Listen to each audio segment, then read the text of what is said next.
I'm Diane Barrett from the BE Collection. I'm Marge Elfring from the BE Collection, the E and the BE. And it's August 1st, 2022. We're here with Tracy Hamilton, all the way from New York. Yep. We're in California.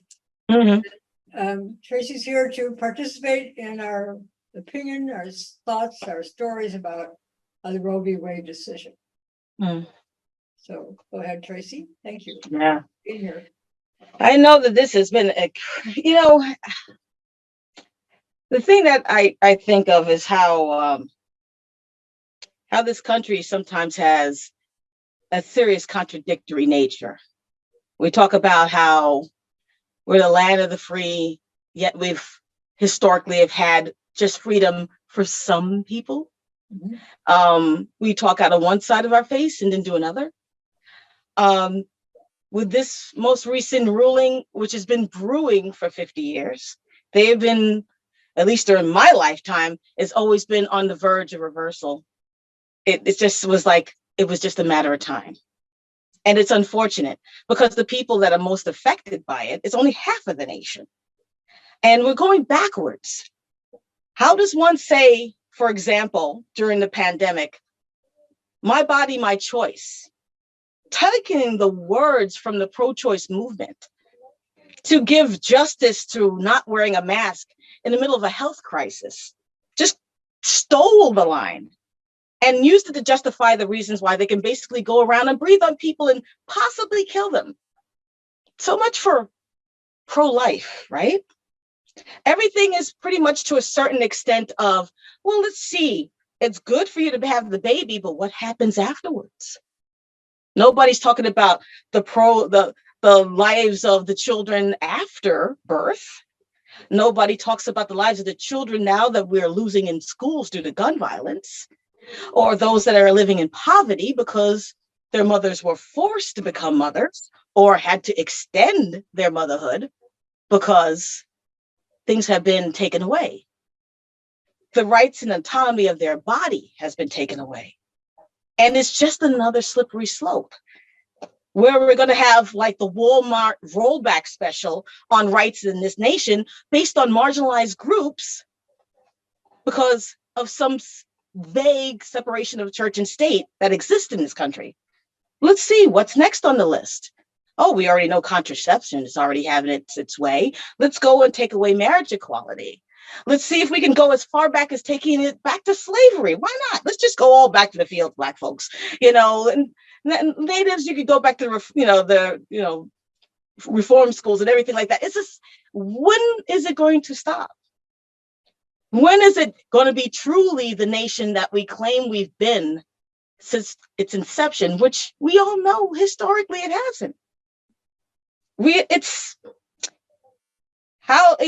Again, there's almost like we kind of say the same things. I'm sure there's going to be a great group of people that are going to, say similar stuff about how this is just so upsetting, that it's not right, it's unjust, it's what rights are next on the chopping block. What is going to happen to the women that are going to get stuck with the children, that they're not ready for? Why would it be okay to have forced motherhood in any kind of way? Nobody's talking about birth control for men. Nobody's putting the guys on point with doing what they need to do as fathers. It's always been that historic, you gotta have a baby, I keep moving. The mother will deal with it. The grandparents will deal with it, whatever the case may be. But again, this is just going to cause more problems than a little bit. Yes, there's possibility of deaths returning. Yes, more children in foster care, more children than we need to have in institutions.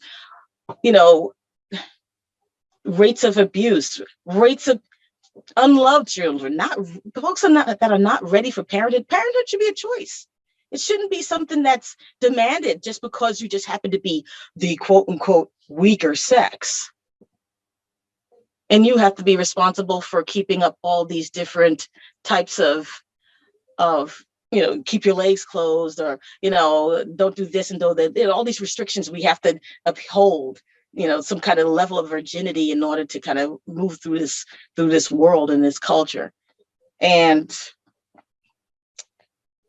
I know that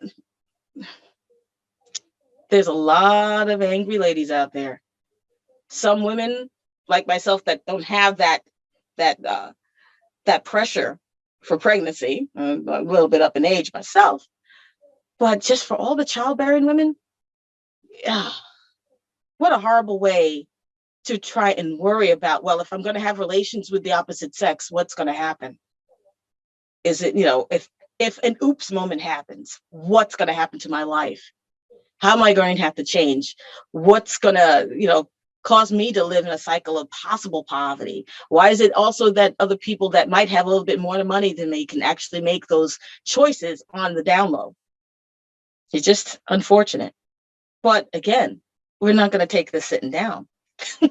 No, the revolution is going to be televised. In fact, the revolution is going to be live streamed, because nobody's going to let these things go back into some kind of so-called great era of American history in which only the people in power are just going to be the guys with the money and have the particular religion to back it up. Nah. No, there's way too many folks that are not going to let this slide, and they're not going to let other things slide too. So of course, vote, of course, protest, of course, march, of course, do whatever it is. Hey, if you need to go into some kind of Liz Estrada moment and just say, well, you want sex? I can't take that chance. I'm not going to put myself and my life in jeopardy because you want some booty. Nah. You really want to go on strike with that? Heck, you can almost do it just like the marches of the 60s and say, oh, okay, we're gonna walk to work. We're not gonna do this. We're not gonna do that. How would the world operate without women? It'll come to a screeching halt. It'll come to a screeching halt. So don't let this deter you. Everybody is in and the word kind of comes, everybody's in cahoots with each other. Everybody is going to be working together. For those ladies that don't have the immediate threat of pregnancy in their orientation, or those that are childbearing and eventually want to have kids, but not at this moment, we're all going to be behind each other, and we're going to have allies. The guys are not sitting still either. For those that realize this is some bull. Nah, change is coming. Change is coming. Just continue to do what you need to do. So that's it. You're doing it. We're doing it.